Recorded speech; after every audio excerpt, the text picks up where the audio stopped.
All new venom में अब तक हमने देखा कि टाइलन ब्रॉक वेनम को ढूंढ निकालता है और उससे बात भी करता है, लेकिन वो ये पता नहीं लगा पाता कि वेनम का होस्ट है कौन। एंड यहाँ दूसरी साइड मैडम मास्क के हाथों में पिम पार्टिकल लग जाता है, जिसे लेकर वो सीधे मोडॉक के पास जाती है और वो उसे पिम पार्टिकल देते हुए कहती है कि हम दोनों को साथ में मिलकर काम करना चाहिए क्योंकि हम दोनों का गोल भी सेम है। और अब बात करें इशू नंबर 4 की, तो इशू नंबर 4 की स्टार्टिंग में हमें एक सीक्रेट बेस टाइप जगह दिखाई जाती है जहाँ पर फ्लैश थॉम्सन टॉक्सिन के सामने बैठा होता है और वो लोग टॉक्सिन को चॉकलेट और कुछ ब्रेन केमिकल पे जिंदा रखे हुए हैं क्योंकि उसके पास उसका होस्ट है नहीं। और टॉक्सिन अपने पुराने होस्ट के बारे में पूछता भी है, जिसके रिप्लाई में थॉम्सन कहता है कि वो अपने घर पे सेफ है। तभी टॉक्सिन कहता है कि वो मेरे साथ भी सेफ रहता, लेकिन फ्लैश थॉम्सन उससे फिर से कहता है कि तुम्हारे पहले होस्ट के साथ क्या हुआ जरा बताना। जिसके रिप्लाई में टॉक्सिन कहता है कि वो मर गया। और तभी टॉक्सिन चॉकलेट के लिए थैंक यू कहता है, जिसके बाद वो कहता है कि आखिरकार तुम लोग कब हमें स्पेस में रिलीज करोगे। जिसके रिप्लाई में थॉम्सन कहता है कि हम तुम्हें ऐसे ही स्पेस में रिलीज नहीं कर सकते हैं, तुम्हें पता है ना कि स्पेस में ऐसी एंटिटी है जिनको तुम सिम्बायोट्स की पावर मिल गई तो पता नहीं हमारे लिए कितना बड़ा थ्रेट बन सकती हैं। और वैसे भी हम तुम्हारे लिए एक प्लेनेट ढूंढ रहे हैं ना जहाँ सिम्बायोट रह सके।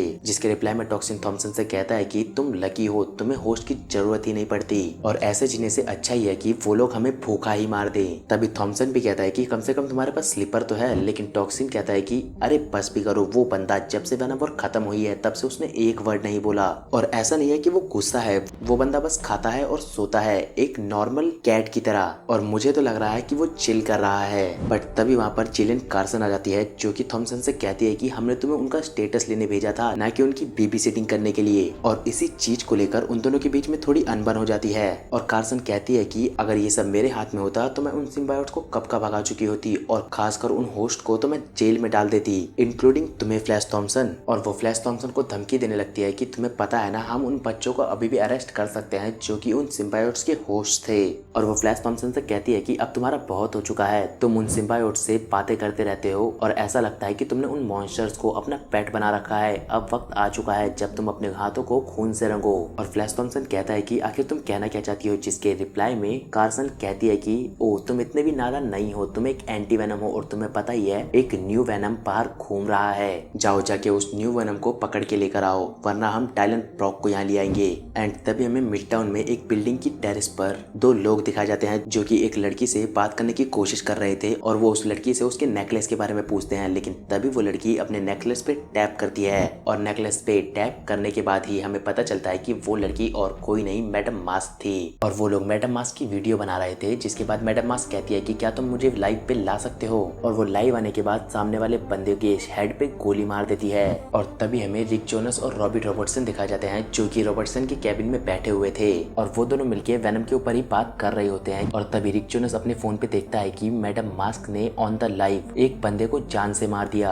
जिसके जस्ट बाद ही रिक जोन्स कहता है कि मुझे अब जाना होगा, लेकिन तभी रॉबर्टसन कहता है कि लेकिन क्यों। जिसके रिप्लाई में रिक कहता है कि मुझे इसको कवर करना होगा हमारी स्टोरी के लिए। और वो जल्दबाजी में वहां से भागने लगता है। और तभी हमें देखने को मिलता है कि रॉबी रॉबर्टसन भी अपने फोन पे किसी से कहता है कि मुझे भी बाहर जाना होगा।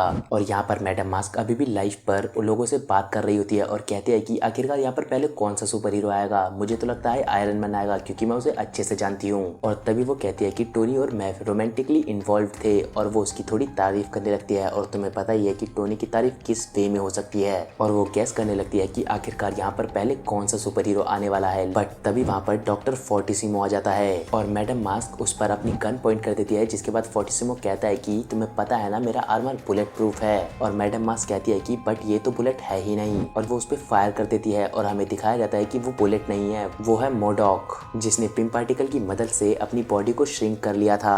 और अब वो पूरी स्पीड में डॉक्टर फोर्टिसिमो की तरफ जाने लगता है। बट तभी बीच में वेनम आ जाता है और मोडॉक जाके सीधे वेनम को लगता है। जिसके थोड़ी देर बाद ही वेनम का फेस बड़ा होने लगता है। जिसके बाद वो ब्लास्ट होता है और मोडॉक उसके अंदर से बाहर निकलता है और कहता है कि तुमने मेरा पूरा प्लान बर्बाद कर दिया, तुम्हें पता भी है कि पिम पार्टिकल मिलना कितना मुश्किल है। और अगले ही मोमेंट पे वो वेनम पे अटैक करना स्टार्ट कर देता है। और यहाँ पर वो बंदा जो कि मैडम मास्क को लाइव कैप्चर कर रहा था वो वहाँ से भागने की कोशिश करता है, लेकिन मैडम मास्क कहती है कि कोई यहाँ से नहीं भागने वाला और वो उस बंदे को भी मार देती है। जिसके बाद मैडम मास्क डिसाइड करने लगती है कि अब वो किसे मारे, लेकिन तभी वेनम अपने वेब से उसे पकड़ लेता है और वो मैडम मास्क के पास आके कहता है कि तुम्हारा गेम अब ओवर हो चुका है। बट तभी वहाँ पर फिर से मोडॉक आता है और वो वेनम पे अपनी डेडली बीम से अटैक करता है। और उस अटैक के बाद अपना वेनम पूरी हालत में जमीन पे पड़ा हुआ होता है और मोडॉक उस पे उसकी डबल पावर के साथ अटैक करने वाला होता है। बट तभी पीछे से किसी की आवाज आती है और वो और कोई नहीं अपना रिक जॉन्स है। और वो मोडॉक से कहता है कि क्या मैं कुछ क्वेश्चन पूछ सकता हूँ, लेकिन मोडॉक कहता है कि बिल्कुल, लेकिन ये बताओ तुम ऊपर आए कैसे, ये बिल्डिंग तो गिरने वाली है और कोई भी एलिवेटर चल ही नहीं रहे हैं। जिसके बाद रिक जॉन्स खुद कंफ्यूज दिख रहा था और उसे खुद नहीं पता था कि वो ऊपर आया कैसे। तभी उसकी बॉडी में से एक सिम्बायोट निकलता है और उसके ऊपर टेक ओवर कर लेता है और वो सिम्बायोट अपना स्लीपर था।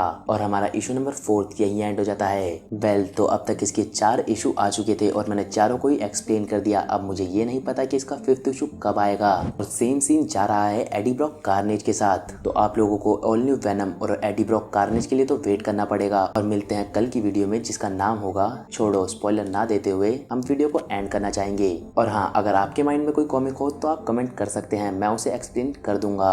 सो अगर वीडियो अच्छी लगी हो तो एक लाइक तो कर ही देना और साथ ही साथ चैनल को सब्सक्राइब कर लेना।